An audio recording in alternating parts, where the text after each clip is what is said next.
Oi, tudo bem? Como vocês estão? Hoje a gente está aqui num ambiente diferente, né? Eu tô aqui na área do prédio onde as pessoas se reúnem, as crianças vão brincar. Isso aqui é tipo um quiosque, sabe? E aí hoje eu decidi gravar aqui. Espero que o barulho das cigarras não atrapalhe muito, porque elas estão na fase da cantoria agora. É por causa do verão, né? Nós estamos no ápice do verão, ó. De repente elas começam a fazer e param. Mas enfim, hoje eu vim aqui porque eu fiquei inspirada num vídeo que eu vi de uma outra youtuber. E ela fala sobre como que na realidade são os homens aqui na Coreia, né? E eu me senti influenciada, não, mas motivada em responder uma das perguntas que vocês me faziam na época que eu fazia pegadinha com meu marido há uns 2, 3 anos atrás. Você sempre me perguntava como eu conheci o meu marido, né, o Jun. E eu nunca respondi. Eu até cheguei a pensar, vale a pena responder? Vale a pena, porque é uma curiosidade que precisa ser sanada. Mas será que a consequência de eu responder isso vai ser bom? Vamos começar do começo, tá? Por que eu me senti motivada em falar sobre esse tópico agora? Existem outras influenciadoras, outras youtubers que também falam sobre esse tema, mas elas falam sobre o mundo árabe. O que elas fazem? Elas contam situações reais que aconteceram com pessoas reais e em forma de alertar mulheres que estão conhecendo homens no mundo árabe. E elas contam que nem tudo é mar de rosas, que a grande maioria das mulheres que se sujeitam a ir até o país desses homens, quando chegam lá, elas se deparam com uma situação que não era verdade, né? E isso acontece não somente no mundo árabe, mas pode acontecer em qualquer lugar do mundo. Pode acontecer nos Estados Unidos, na Europa, pode acontecer aqui na Ásia, aqui na Coreia. Então, assim, a gente como influenciadores que tivemos a sorte de encontrar um marido internacional e que deu certo, a gente precisa ter muita responsabilidade quando a gente expõe. No meu caso, eu realmente preciso tomar muito cuidado, porque, querendo ou não, a minha história é um ponto fora da curva. Eu já vi que tem várias outras mulheres brasileiras que se deram bem com casamentos coreanos, mas eu entendo que o meu casamento é um casamento totalmente fora da curva. Porque, pra vocês terem ideia, só um spoilerzinho, assim, eu casei com o Jun um mês depois que eu conheci ele. Depois que eu conheci e vi ele pela primeira vez. Um mês. E mesmo assim ele ainda foi no Brasil. Nesse período de um mês, ele foi no Brasil conhecer minha família. Mas assim, falando sobre como era a Camila antes de ir pra Coreia, como era o Jun, a gente era um ponto fora da curva. Totalmente fora da curva. E assim, pra começar, eu sou 5 anos mais velha que o Jun, né? E a minha posição no Brasil não era uma posição de uma pessoa recém-formada. Eu já tinha uma carreira bem consolidada no Brasil. Tinha e tenho um patrimônio no Brasil. Não quer dizer, eu não sou uma pessoa que, se amanhã meu casamento terminar, eu tô desamparada. Não, de jeito nenhum.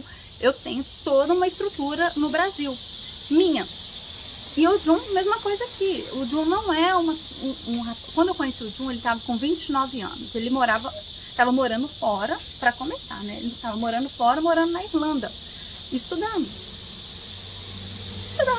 Quer dizer, não é também um rapaz que você vai encontrar na rua, que você vai andar na Coreia e vai encontrar. Não é um rapaz que fica na internet. Não vou mais falar porque eu não quero estimular ninguém aqui em relação a isso, mas quando a gente fala sobre quem a gente está encontrando na internet, normalmente tem, claro, pessoas boas que o que acontece hoje em dia, né? A gente fica com preguiça de sair e encontrar. Você vai encontrar, mas a internet é um pool de coisa errada, né? Assim, de gente não muito bem intencionada. A gente tem que tomar muito cuidado. E eu, graças a Deus, eu conheci o Jun numa viagem.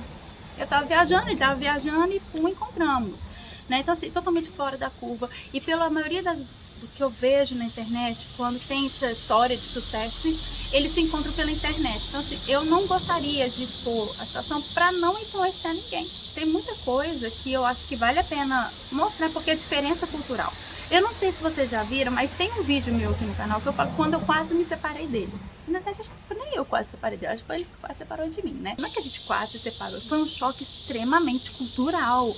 E assim, principalmente para nós brasileiros, que nós temos um jeitinho mais despojado, mas nós somos um povo acolhedor. O coreano em si, ele não entende isso, né? Então teve muito choque. Recente também eu vi um vídeo de um francês, já tem 9 anos que ele mora no Brasil.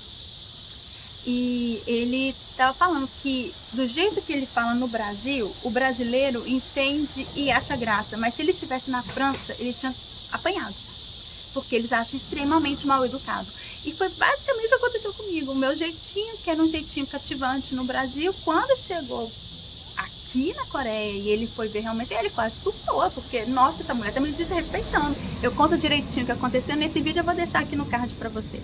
Eu não quero estimular ninguém a pegar qualquer cara na internet e sair achando que vai ser, e porque não vai ser, gente. Vale a pena, eu acho que mesmo que se você estiver num relacionamento com alguém e você queira, né, dar segmento, entender as leis do país e saber o risco, porque querendo ou não, gente, quando a gente tá aqui no país que não é o nosso, o país sempre vai tomar conta dos seus. Então a gente é nada, né?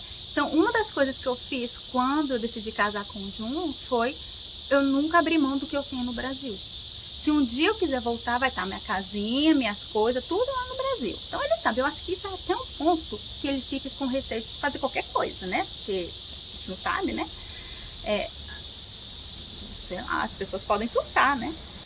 A gente não expõe 100% o que acontece, porque acontece, eu e o Jun, a gente conversa, a gente tem nossos momentos, né? Mas pelo fato de eu ser mais velha do que ele, eu acho que isso ajuda muito. Por quê?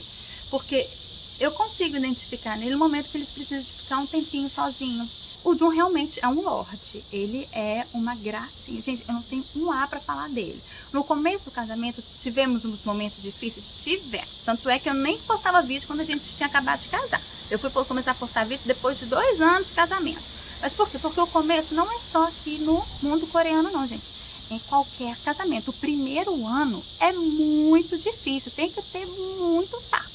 Entendeu? Porque você vai viver a 2 e mesmo que vocês já tenham morado juntos, no momento que você assina lá aquele documento, as coisas mudam. E aí o primeiro ano foi difícil, até eu me adaptar à cultura dele, até ele se adaptar a mim, porque não tem como eu mudar 100%, gente. Ainda mais na minha idade, né? Não vou mudar, não tem jeito, né? Independente de onde você estiver, com quem você estiver casando, o seu primeiro ano vai ser difícil, não é uma lua de mel, entendeu? Minto, gente, o meu primeiro mês foi uma lua de mel. A gente viajou pra caramba e tudo mais. Mas depois, no dia a dia, quando entra a rotina do casamento, a situação muda. Então você tem que ter paciência pra tocar o casamento. Mas tirando isso, gente, o meu marido é um lorde. Eu não tenho um A pra reclamar. Eu falo mesmo, meu marido é um cara de dorama. Olha, às vezes eu ligo pra minha mãe e falo, mãe, tá acontecendo alguma coisa, porque eu não tenho uma discussão. Não tem nenhum bom dia atravessado, sabe? Você quer uma dica de o que fazer? Primeira coisa é nunca, nunca, nunca, nunca larga o que você tem no Brasil. O que acontece, gente, tem muita mulher que vende tudo que é no Brasil e traz o dinheiro pro país do cara. Nunca, nunca, nunca, nunca faça isso. Você tem que ter seu pé de meia no Brasil, né? E outra coisa, não adianta achar que se você não tem dinheiro, você vai se casar bem. O homem que tem dinheiro, ele procura uma mulher que tem dinheiro. Não é igual o dorama. Vai acontecer um ponto fora da curva? É um ponto na curva. Da mesma forma que, por exemplo, o Mark Zuckerberg, que largou a faculdade, virou bilionário. É um ponto fora da curva, porque a grande maioria que larga a faculdade, infelizmente, não consegue ter o mesmo sucesso. Quando vocês forem realmente conhecer alguém na internet, vocês têm que ter muita certeza do que, né, do que vocês estão fazendo, né? E sempre esperar, né? Nunca tomar o primeiro passo. Deixa que ele, ainda mais coreano, gente, o coreano adora dar o primeiro passo. É eles que mandam na relação. Não adianta você querer dar o primeiro passo. É ele, entendeu? Então, se ele quiser realmente conhecer, ele vai pegar um avião e vai pro Brasil. Entendeu? Então você não precisa ficar querendo fazer alguma coisa assim, oh meu Deus, entendeu? Espera. Como diz a minha mãe, né? Se tiver que ser seu, ele vai ser seu. Você não tem que fazer nada. Entendeu? Então, gente, é isso. Esse é o vídeo de hoje. Espero que vocês tenham gostado. Se não gostaram, não me deem hate, por favor. Ó, se você não é inscrito no canal, se inscreva, me dê o like, deixe seu comentário embaixo, que se vocês tiverem algumas dúvidas eu posso depois fazer um vídeo falando, respondendo essas dúvidas. E é isso, espero te ver no próximo vídeo. Tchau, tchau!